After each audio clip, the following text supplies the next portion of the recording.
mysterious traveler.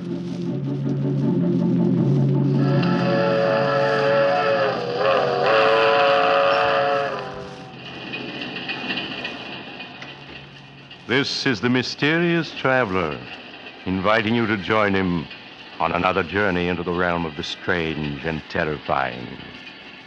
I hope you will enjoy the trip, that it will thrill you a little and chill you a little. So settle back, get a good grip on your nerves. Where are we going? We're going to journey to the grave and learn the secrets of the dead in a tale titled The Accusing Corpse.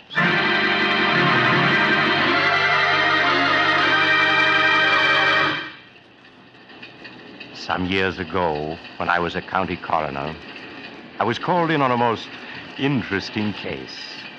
A case which had begun in the country home of Philip Drake, the wealthy stockbroker.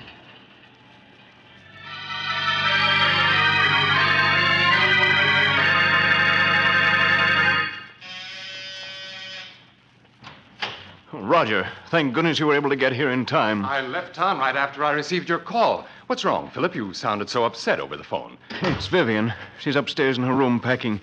She says she's leaving me. Leaving you? Why? She seems to feel our marriage has been a mistake.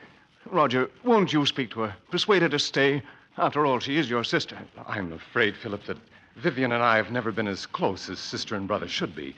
She's always been wild and spoiled. Perhaps, Philip, it would be better if you were to let her go.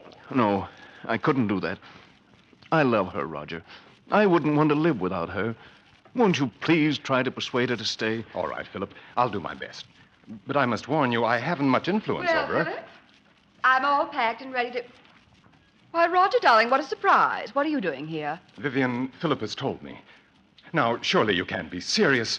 You know how he loves you, everything he's done to make you happy. Now, Roger, you aren't going to start on that, are you? Someday, Vivian, you'll get just what you deserve for walking over people, breaking their hearts.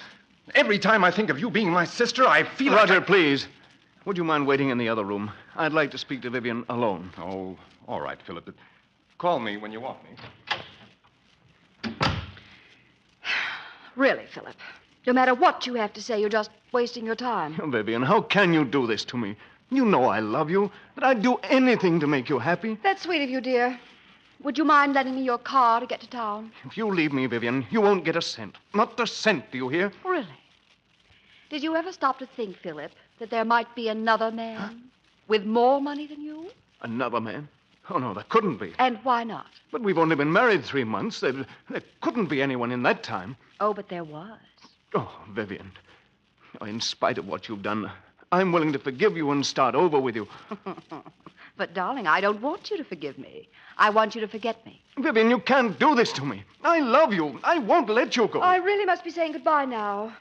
He's waiting for me in town, and I don't want to be late. If I can't have you, no one else will, do you hear? Oh, really, Philip, you're being ridiculous. I must go. No. Philip, what are you doing? A gun. Yes, Vivian, a gun. I told you if I couldn't have you, no one else would. Oh, Philip, you're insane. Put that gun down. If you don't change your mind about leaving, I'll kill you. Even with that gun, you can't keep me. Do you hear? I'd sooner die than go on living with you. I'm going. And you're not going to stop. Oh, you shot me. Vivian. Philip, what happened? I thought I heard... Vivian. Roger, is she dead? Yes. Philip, do you know what this may mean? Life imprisonment, perhaps. Even the electric chair. I know. Nothing seems to matter now. But you simply can't throw your life away like that, Philip. Oh, even if Vivian was my sister, I don't mind telling you that I always felt you were far too good for her. She didn't deserve to be your wife. Oh, please, Roger. Now, look, Philip, if we were to get rid of the body, who could possibly know that she didn't leave here tonight as she'd planned? Oh, it wouldn't work, Roger. You can't get away with murder. That's nonsense, Philip. Now, if we were to bury her in the woods, no one would ever find the body. Bury her in the woods? I couldn't do that. Then I'll do it. You can wait here till I return. But, Roger, what if... Philip, you must let me handle this. You'd better give me the gun. All right, Roger. You are. Good. Now, you wait here while I get rid of the body.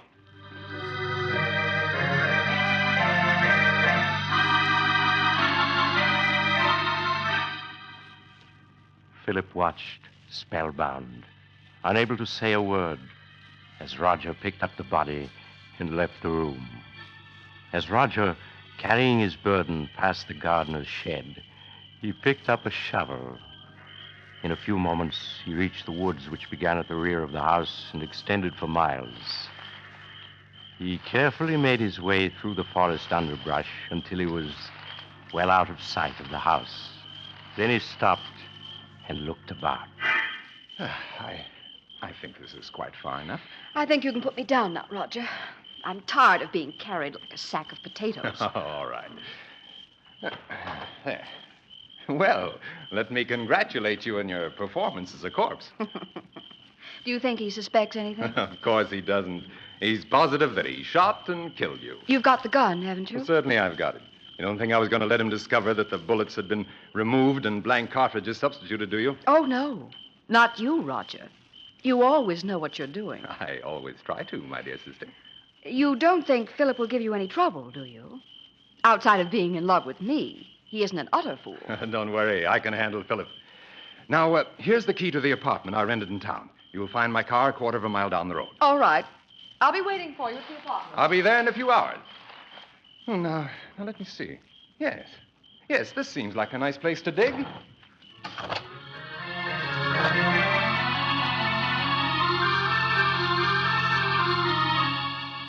The next morning, Roger called on Philip at his office.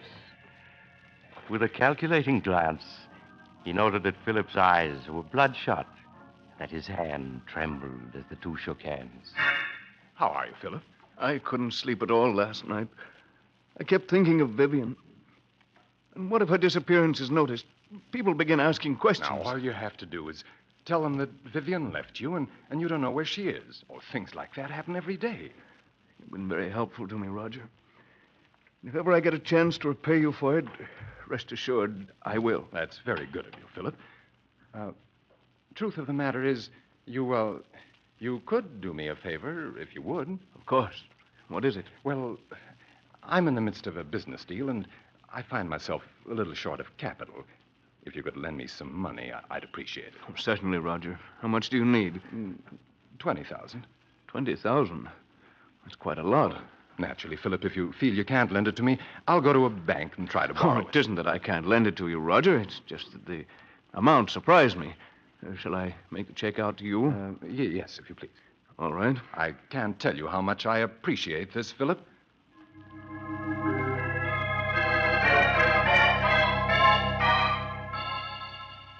As Philip wrote out a check for $20,000, Roger smiled. Things were working out just as he had planned. An hour later, Roger entered an old brownstone house and went to apartment 2C. Roger, did you get it? What does this look like? Oh, Roger, that's wonderful. Now we can clear out and... Why, there isn't 100,000 here. No, my dear. I only got 20,000 from him. But we were after 100,000. Why didn't you get it all this morning when you saw him? My dear Vivian, it simply isn't done that way. Blackmail is an art that calls for the use of psychology. Philip will give us many times over the money I hold in my hand, all in due time, of course. You mean I'll have to go on hiding in this miserable apartment until you finished your little game with him? Never being able to leave it for fear someone will recognize me. Come now, Vivian. You've got the radio and books. I won't spend weeks in this apartment, I tell you. I won't. My arm. You'll do exactly as I say, Vivian. Exactly. Do you understand? Roger, my arm. You're hurting me. It's nothing to what I'll do if you disobey me. Do I make myself clear? Yes, yes.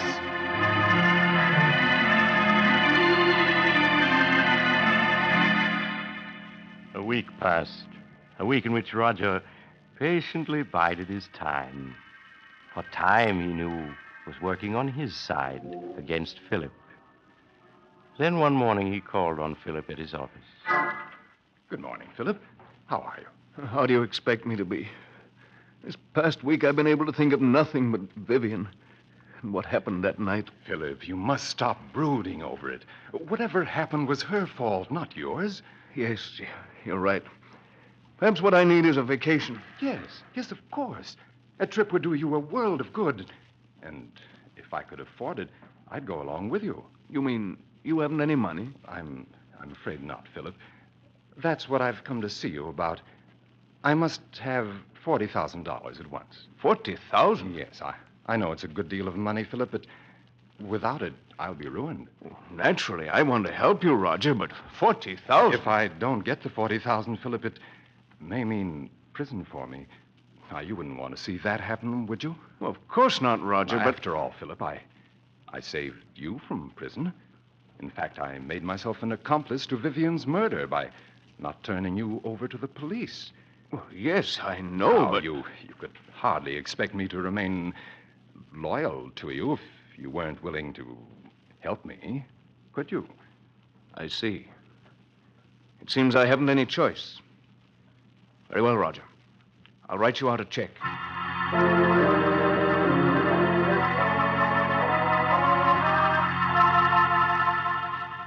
Roger's eyes gleamed in amusement as he accepted the check from Philip.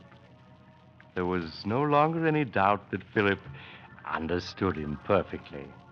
Things were working out exactly as he had planned.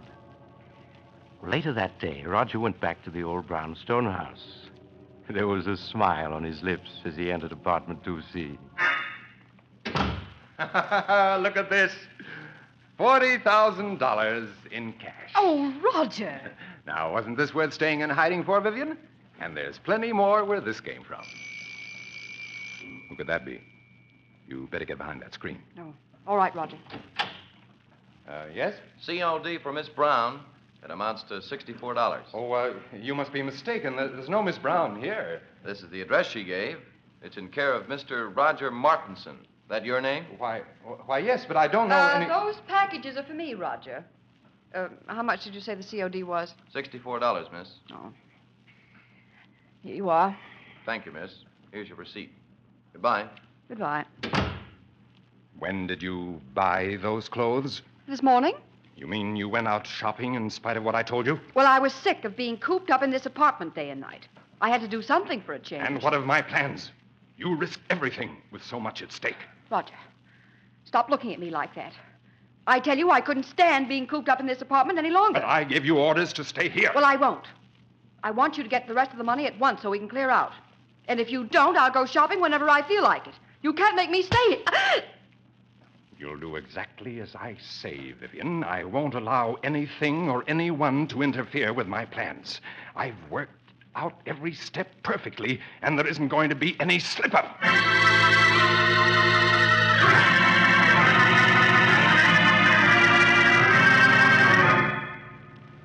Another week passed, a week in which Roger made no effort to see Philip. Then early one evening, he got into his car and drove out of the city to Philip's home in the country. Oh, it's you, Roger. Come in. Good evening, Philip. Oh, where are the servants? This is their night off. Oh. You're not looking well at all, Philip. You shouldn't remain in this house by yourself. What difference does it make where I am? Wherever I go, the memory of that night follows. It's hard to believe that it was only 2 weeks ago tonight that I killed her. 2 weeks ago tonight. Why, so it was. Oh, by the way, Philip, do you think you might possibly lend me $60,000? 60,000? You can't be serious. Oh, but I am. But I lent you that much already. Yes, I know, but I must have more. No. I won't give you another cent. You've blackmailed me enough. Blackmail is a harsh word, Philip. What else can you call it? You're just as hard and grasping as Vivian was. Yes, but you must remember I'm alive and she isn't. I suppose you're glad she's dead. In life, she was worth nothing to you. In death, you're able to get $60,000 for her. In death? How do I know she is dead? Don't be foolish, Philip. You saw her lying on the floor in this very room. Yes, but how do I know she's dead? It was you who examined her and told me so. And you buried the body by yourself. Well, I just wanted to spare you, Philip. Just exactly where did you bury Vivian? As a matter of fact, how do I know the whole affair isn't staged for my special benefit, so that you can extort money from me? Oh, surely you don't believe that, Philip. Why, you shot her with your own gun. Yes. And you took the gun away from me immediately after the shooting. Suddenly, that whole affair is becoming very clear to me. I tell you, she's dead, Philip, and buried out in the woods. Then I want to see the grave and the body you say is in it. But this is ridiculous. I won't go searching for a grave in the middle of the night. You shouldn't have to search for it, Roger. Not if you really dug one. Come along. We can pick up a shovel at the tool shed. I won't do it. I won't do it. I said come along, Roger. Oh, very well. But I'm not certain I'll be able to find the grave. After all, the woods is fairly large, and it's been 2 weeks since I buried her. That's all right, Roger. We'll stay out there until you do find her.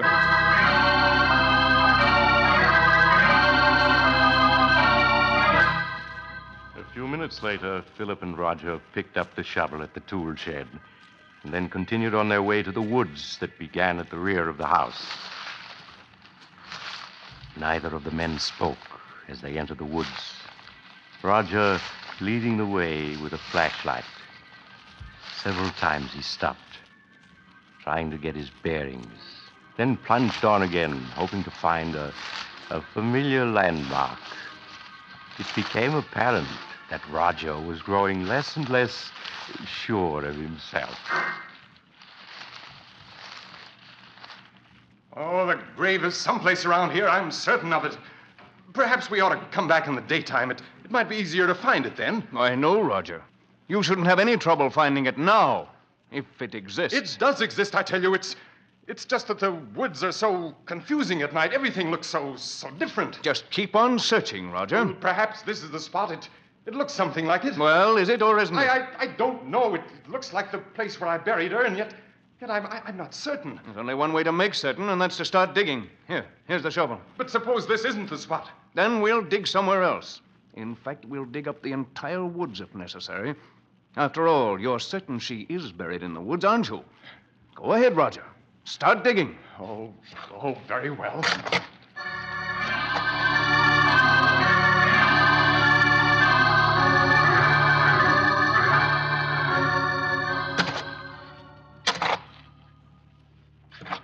Well, Roger, you've been digging for 20 minutes now, and you haven't uncovered a body. Philip, I told you I wasn't sure this was the spot where I buried her. You're a great actor, Roger.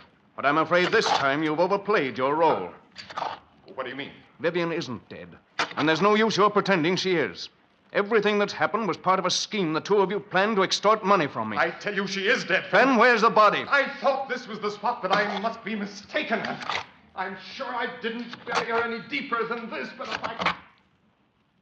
Philip, turn the flashlight this way. What is it? Look. Do you see what I've uncovered? A hand. Yes. This is the spot where I buried her, Philip. Just a few more shovelfuls and I'll have her uncovered. Oh, it can't be. There. There you are, Philip. Of course, she's been in the ground for 2 weeks, but I think you can easily recognize that it's Vivian. Yes, it's Vivian. And look, Philip, here's the bullet hole under her heart. The bullet hole that you made. I don't want to see any more. I've had enough. You should trust me a little more, Philip. Everything I did was for your own good. After all, you don't want to go to the electric chair, do you? I don't care what happens anymore. I can't stand having her death on my conscience any longer. I'm going to call the police. Don't be a fool, Philip. You know it might well mean the electric chair. I'll take my chances. Anything's better than going on living the way I have these past 2 weeks. I'm going back to the house and call the police. Philip, come back! Come back! Philip!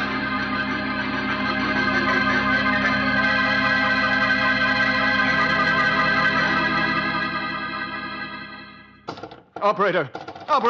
Philip, wait! Wait, don't do anything foolish. You cut me off. Take your hands off that phone, Roger. All I want you to do, Philip, is to listen to me for a few minutes. At the end of that time, you may do as you please. Now, that's fair enough, isn't it? Nothing you can say will make me change my mind about calling the police. Listen to me first. Then if you still want to call the police, you can. Now, please put the receiver down, Philip. Yeah, that's it. Well, what do you want to tell me? Well, do you mind if I mix myself a drink first? It's been a rather difficult evening.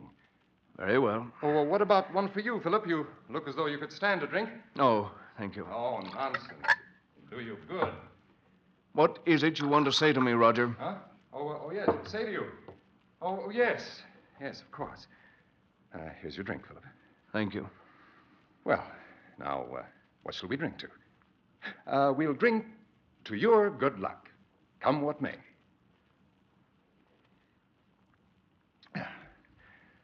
There. I feel a good deal better. All right. Now that we've had our drinks, what have you got to say? Oh, yes. What I wanted to say was I never let anything interfere with my plans, Philip. What do you mean by that? Simply that I can't allow you to go to the police, and therefore you shan't. It would spoil my plans. Oh, it would it? Well, I'd like to see you stop me. I have, Philip. In a very little while, in fact, in just a few seconds, you'll be dead. Dead? What are you saying? Yes, Philip. The drink I mixed for you was poisoned. Poison? Aren't you finding that it's becoming difficult to breathe? Oh, no. You couldn't have. My throat. It burns. Yes, I know, Philip, but it'll all be over in a matter of seconds. No. I see it all. You might. Yes, Philip. Just a week ago tonight, she died according to plan. I'll call the police.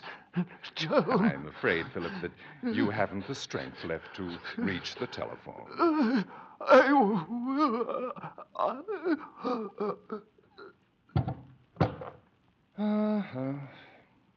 I'm afraid you and Vivian never had a chance, Philip.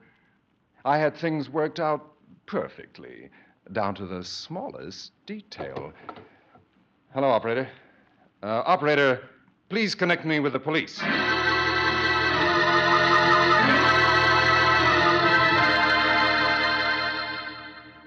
It was at this point that I was called into the case. Inspector Carlton called me an hour after Roger Martinson had phoned the police. When I arrived at the Drake mansion, I examined the body of Vivian Drake, then that of her husband, Philip. When I had finished my examination, I entered the library, where Inspector Carlton was questioning Roger Martinson. Hello, Doc. Oh, Doc, this is Roger Martinson. Mr. Martinson, this is Dr. Smith, the county coroner. How do you do? Hello. I'll be with you in a few minutes, Doc. Just stick around. Now, Mr. Martinson, you were telling me how you came to this house 2 weeks ago tonight to see your sister and found that she was gone. Yes. Yes, my brother-in-law, Philip, told me that she'd gone on a vacation. Now, I thought it strange at the time that she should have gone away without saying goodbye to me, as we were always very close. But days passed, and I didn't hear from her. Tell me, was it like your sister to go away and not write? No, it wasn't, and that's what worried me so. These past 2 weeks, Philip kept putting me off when I inquired about Vivian's whereabouts. Well, tonight I couldn't stand it any longer.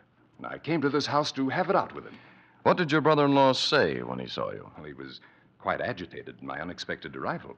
When I couldn't get any satisfaction out of him regarding Vivian, I threatened to go to the police. Then he broke down and confessed that he murdered Vivian. When did he murder her? He told me that he'd done it 2 weeks ago tonight. Why, that was the very night I'd come here to see Vivian, and he told me that she'd left for a vacation. I see. Go on. Naturally, when he told me he'd murdered her, I was aghast. He led me to the woods and showed me the grave. We returned to the house, and before I knew what had happened, Philip had taken poison. Then I called the police. Well, it seems like a plain case of murder and suicide. Outside of a few questions at the inquest, I don't think we'll trouble you anymore, Mr. Martinson. That's quite all right, Inspector. I shall be at your service anytime. Just a moment, Mr. Martinson. Yeah? I was very much interested in hearing what you had to say to the inspector regarding the murder of your sister. You say that your brother-in-law confessed to murdering her 2 weeks ago tonight. That's right. That would be April 2nd, wouldn't it? Yes, that's correct. Then you never saw her alive after the night of April 2nd? Why, no, of course not. What are you getting at, Doc? Please, Inspector. Mr. Martinson, would you mind telling me where you live? At 425 West 107th Street. Tell me, were some clothes delivered to that address in your care a week ago today, April 9th? Clothes? Yes. To be exact, a woman's sports suit, which cost $64 and arrived COD. Why, no. You're lying, Mr. Martinson. I have in my hand a slip of paper that not only proves that you're lying, but that will send you to the electric chair. Doc, what are you saying? Yes, Inspector. Mr. Martinson's plan was perfect, but he slipped up badly. He forgot to search Vivian Drake's clothing before he buried her. When I examined her body just now, I found in one of her pockets this receipted bill bearing the date April 9th. That proves beyond a doubt that she wasn't murdered by her husband on April 2nd, as Mr. Martinson here claims. No. Yes, Mr. Martinson, the corpse has accused you from the grave of murder and has given us proof of your guilt. No, it can't be. I had everything planned perfectly. Perfectly, do you hear? Down to the last detail. I couldn't have failed. I couldn't.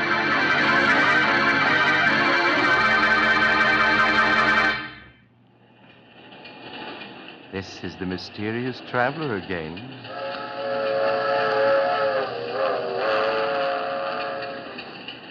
Have you enjoyed our little trip to the grave? Poor Roger. What a pity.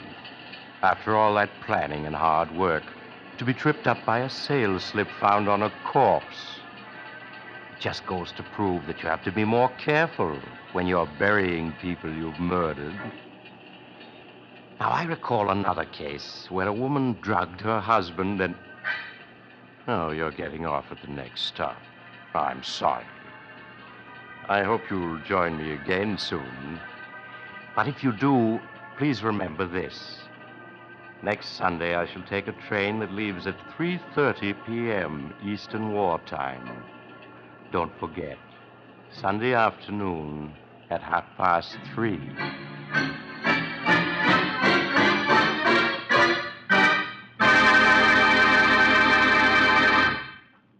You've just heard Chapter 20 of The Mysterious Traveler, a series of dramas of the strange and unusual brought to you each week by station WOR.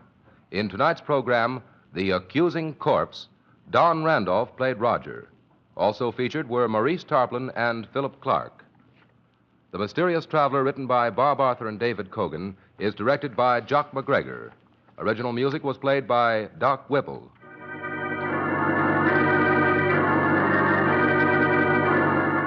Listen next week to a tale titled Escape by Death.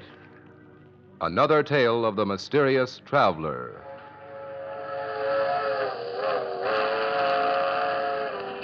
The Mysterious Traveler is presented by WOR Mutual every Sunday over most of these stations. But beginning next week, The Mysterious Traveler will be presented at a new time, Sunday afternoons at 3:30. Please note the change in time. 3:30 every Sunday afternoon, beginning next Sunday.